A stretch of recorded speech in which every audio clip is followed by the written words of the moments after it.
नाज़रीन हाणे रुख कंदासीं गडाब जो गुलशन हदीद वेझो क़ौमी शाहरा ते गाड़ी टक्कर में हिकु ॼणो फौत थी वियो आहे। लाश जिना अस्पताल मुंतकिल कयो वियो आहे। फौत जी सुञाणप मोहम्मद हुसैन तौर थी आहे।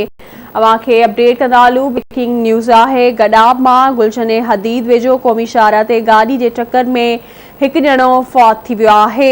लाश जिना अस्पताल मुंतकिल कयो वियो आहे। फौती जी सुञाणप मोहम्मद हुसैन तौर थी आहे।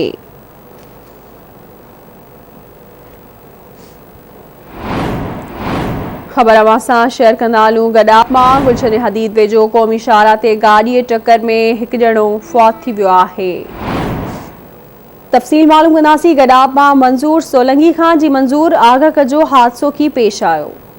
जी, गुलशन हदीद क़ौमी शाहरा वेझो लिंक रोड ते कार सवार जेको हुयो जेको पैदल सवार 60 वरियनि जे मोहम्मद हुसैन के गाड़ी हणी ज़ख्मी करे छॾियो। इतला ते पुलिस पहुची खणाए उनके अस्पताल मुंतकिल कयो। रस्ते में उन दम धणी हवाले कयो ऐं पुलिस कार सवार के कार के हिरासत में वठी छॾियो आहे। जी,